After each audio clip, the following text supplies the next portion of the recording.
Okay, good afternoon, and thank you for all coming to the 2016 Cal Poly Football National Letter of Intent Signing Day.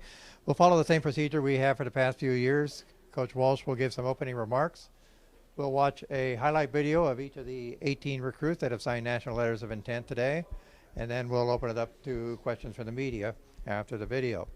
So without further ado, let me introduce to you our 8th-year head coach at Cal Poly, Tim Walsh. Time goes by pretty fast, right, Eric? Absolutely. Yeah, so thanks to everybody for being here. I appreciate it. Obviously, it's always an exciting time for football programs across the country, but most importantly, for the young people that play the game. This is really their day. I mean, it's a day that, they're going to treasure the rest of their life when they look and see what they've earned by what they've done on the football field at most places, but here, it's a little different. It's not only what they've done on the football field, it's what they've done in the classroom that gets them the opportunity to be a Cal Poly Mustang. And that combination pays huge dividends for us in the recruiting process because, number one, we eliminate a lot of guys. Yes, we do.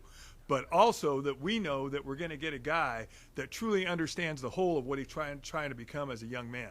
Not just the football part of it, not just the academic part of it, truly grow up to be the man that their moms and dads want them to become. And I think that's really what we try to look for. And it's the thing I think in the 30-odd years that I've been doing this that I've enjoyed the most, have reaping the rewards of seeing young people be successful. And it's not just on the field, although that's a big part of it. Winning on Saturday night, winning championships, yep, I get it. That's what we're here for. But in the long term, and the reality of the situation is watching them graduate and then watching them become the young men that they've become. I'm really fortunate that I have 3 coaches on our staff.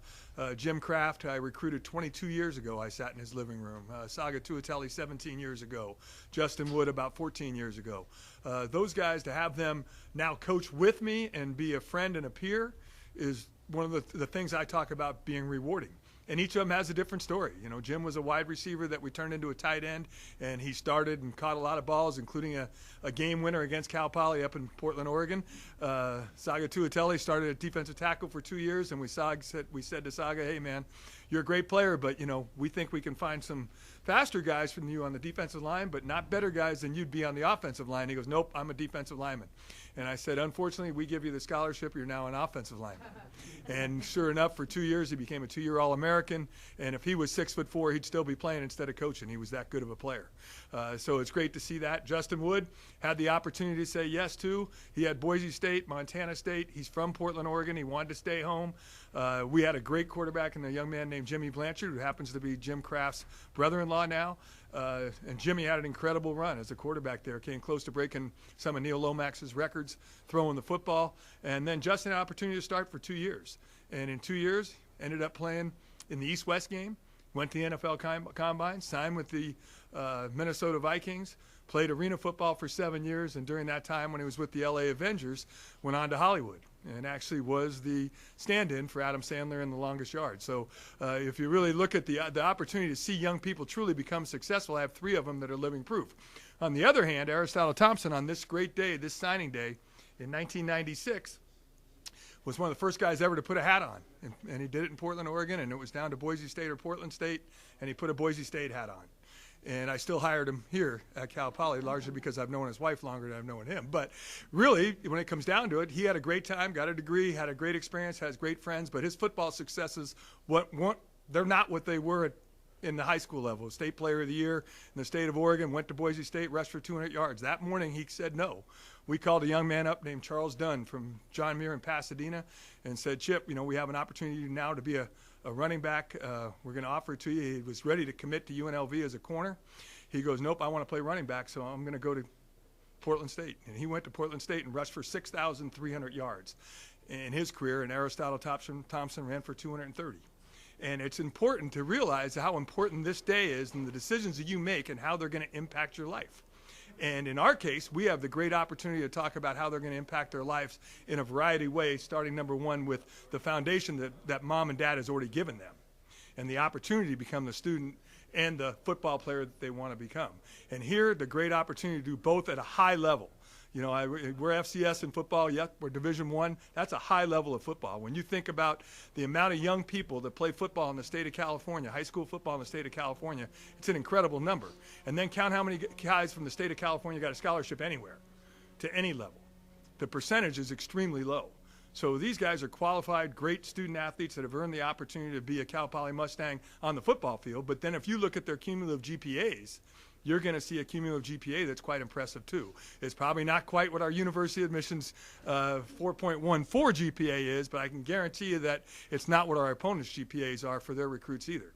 And that's a tremendous compliment that they've been able to balance that thing of academics and athletics. A lot of young people put all their eggs in one basket. And here, the way I look at it is our guys do much better when they graduate. Yep, Nick DeZubnar is doing great playing for the San Diego Chargers. Congratulations to Nick. Congratulations to all the young men that have had the opportunity to go on and play professional football from Cal Poly. Ramsey's and all those guys, Asa Jackson and down the line. But the reality is to see the successes our guys are having in the job market, the real job market, that's not going to last 3 or 4 years, that's going to last 40 or 50 years. You see those young people and where they are today, that's impressive. And those become great selling tools for us with the young 18 people that we signed this year. So we're extremely excited that these 18 young men have said yes. I've explained to you before that the NCAA allows us to have 55 official visits. So we can bring moms, dads, and sons 55 times, 55 guys. Here, we visited 24 guys to get 18 yeses. And if you do the math there, I can guarantee you that there's not very many universities across the country that are hitting at that average. I can guarantee some of the places I've been before, it was 55 to get 18 to come say yes.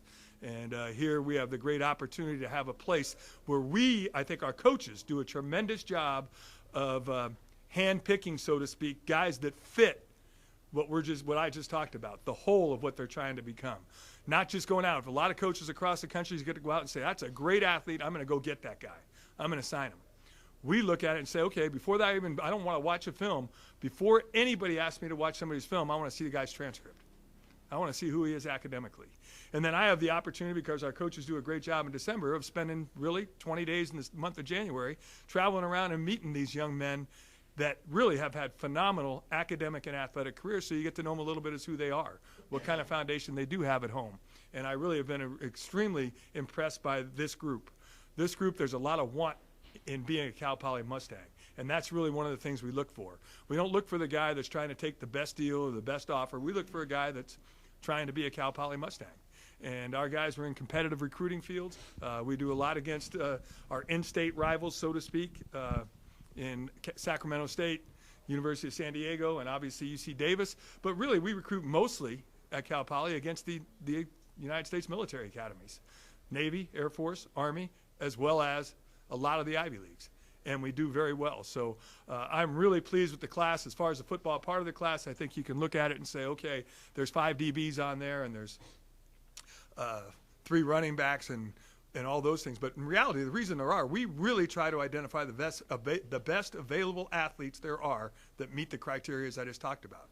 And sometimes those are not position specific. We have to be able to be creative by getting the best players here and then be able to maybe make some adjustments in what we do that fits the talents of the young people that we have.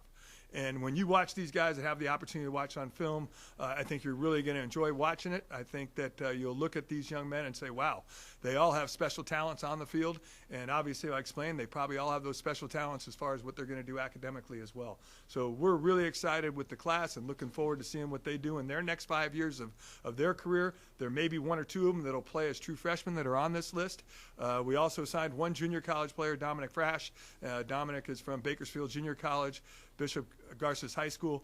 His grandfather was actually a survivor of the 1960 plane crash, so there's a pretty emotional attachment for Dom. And Dom had opportunities to go other places.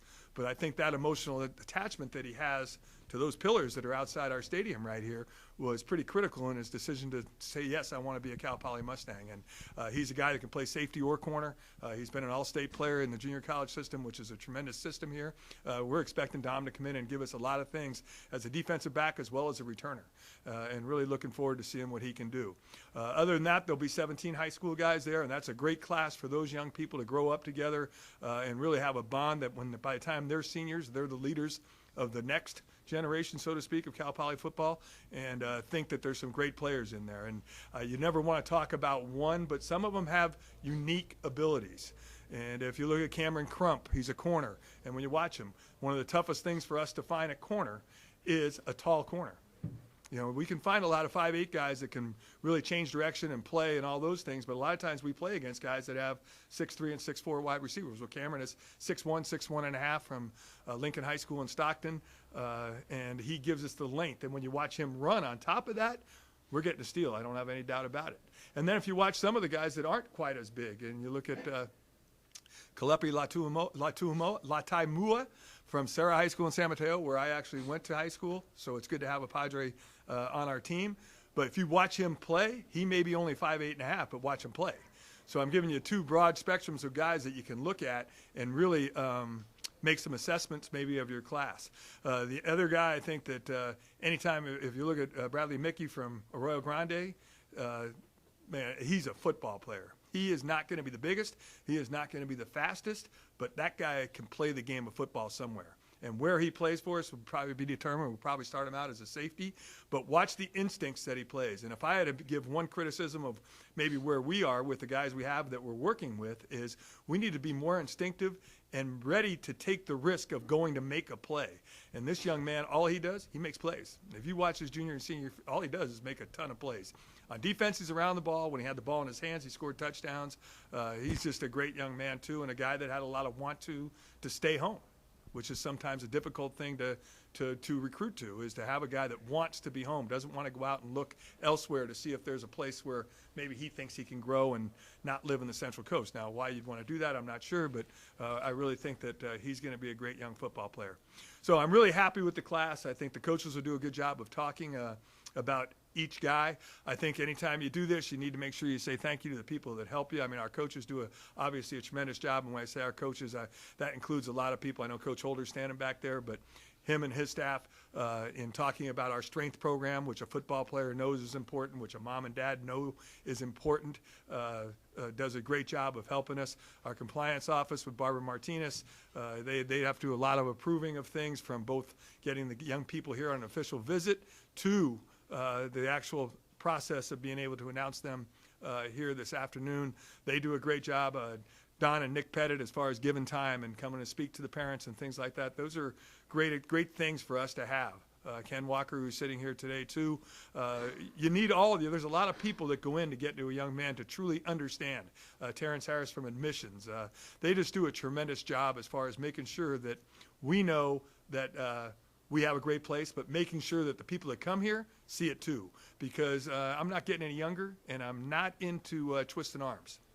You know, I'm into making an offer and say, here we are good at what we do, we're good in football, we're great in academics. I mean, take a look outside. It is February 3rd, I think, and take a look outside. We live in a great area. Why would you not want to come here?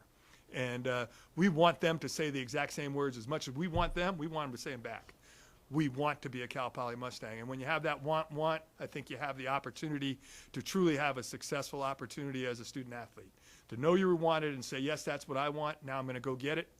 It's going to happen for them. So truly excited about it. I'm looking forward to watching the highlights again, because every time I watch them, I get a little bit more fired up about the young people that we had said yes, and makes you start to look forward to September real quick in football. I know the Super Bowl's winding down, but here we are, and it's almost getting, in 5 months we're going to be back on the field, and college football atmosphere will be here again at Cal Poly. So truly looking forward to it.